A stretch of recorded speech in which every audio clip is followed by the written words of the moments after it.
À l'arrivée d'Ena sur l'île, elle se fait attaquer par des mouettes et c'est une référence au film Les oiseaux d'Hitchcock. Alors l'attaque des oiseaux sur l'île, au scénario, c'est pas écrit comme une référence. C'est-à-dire qu'on n'a pas voulu faire une référence, ça nous paraissait intéressant dans l'histoire qu'elle aille sur cette île infestée d'oiseaux et qu'elle se fasse attaquer. Par contre, quand il est venu le moment de se demander comment est-ce qu'on allait le filmer et comment est-ce que simplement on allait pouvoir faire que, même si elle se faisait pas attaquer réellement par une mouette, ça fonctionne dans le découpage du film et en effets spéciaux. Là, on est allé voir dans le film de Hitchcock comment est-ce que lui avait fait pour l'attaque de la mouette quand elle est sur le lac dans une barque. Et on a utilisé l'enchaînement du serré et d'un plan américain profil de la même façon que lui l'avait fait dans son film, en se disant que ça avait très bien marché. Le visage de Diego est-il vraiment brûlé ou est-ce un maquillage ou un masque?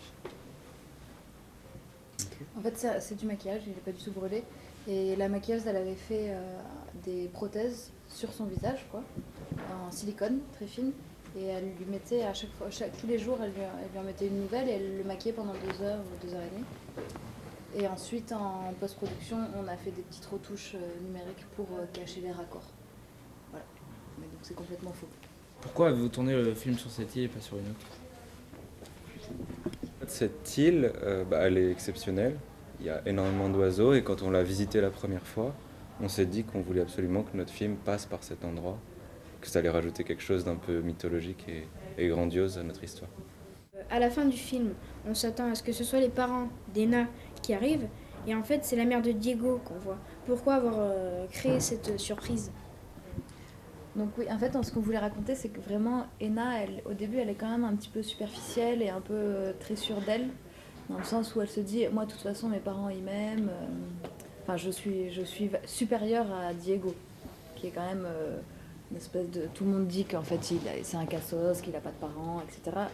Et en fait, ce qu'on voulait, c'est que le spectateur aussi s'imagine un peu ça, que Diego est peut-être un enfant adopté, ou enfin qu'il a une histoire familiale un peu compliquée. Et qu'en fait, à la fin, même le spectateur soit surpris d'être tombé dans des préjugés. Et de se dire, ah ben non, en fait, il a une mère qu'il aime et qu'il aime nettement plus que les parents d'Ena aiment leur fille, quoi.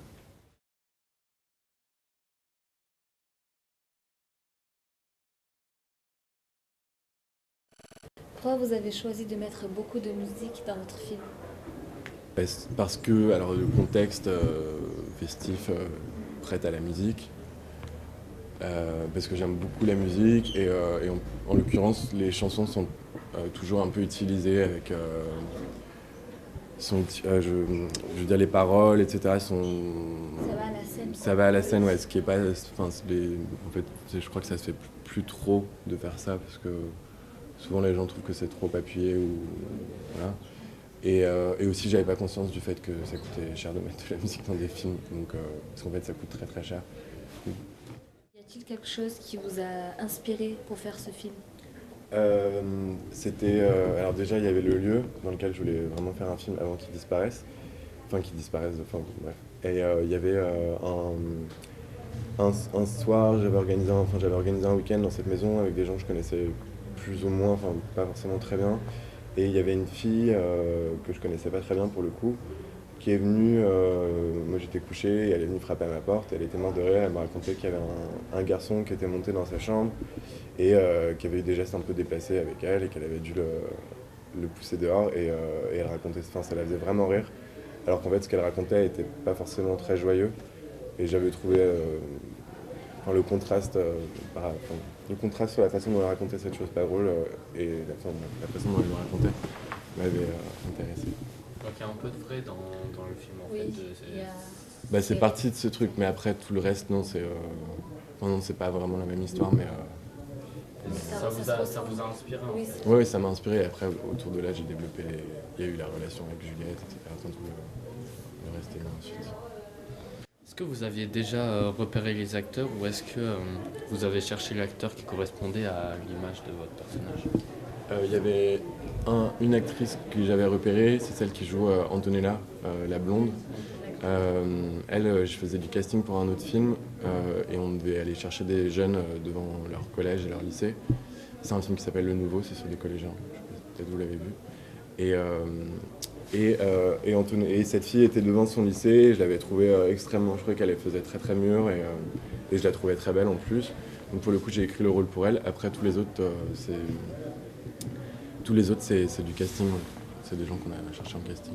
On a vu beaucoup de monde du coup pour être sûr de trouver des gens qui correspondent vraiment. Alors, en combien de temps vous avez réalisé ce film? Parce que vous parlez de temps qui vous a fallu peu de temps, mais combien de temps vous a fallu pour réaliser ce film? Le tournage ou le tournage Le total aussi. de l'écriture à la fin. Ouais. Alors j'ai commencé à écrire en janvier et on a tourné fin août. Donc l'écriture ça a duré ce temps-là, et le casting, et la prépa, etc. Et ensuite, le film il est sorti un an plus tard. Bon, avec le montage qui a duré très longtemps. Et ensuite, presque 6 mois, et ça a duré vraiment longtemps, pour plein de raisons. On a fait des pauses, parce que le monteur travaillait aussi, comme je pouvais pas le payer, du coup je pouvais pas lui imposer d'être là tout le temps, évidemment. Et après, il y a eu la post-prod vraiment technique de ce qui est montage son, mixage, etc. Et ça, pour le coup, c'était assez rapide. Voilà. Donc en fait, ça fait 1 an et demi, quoi.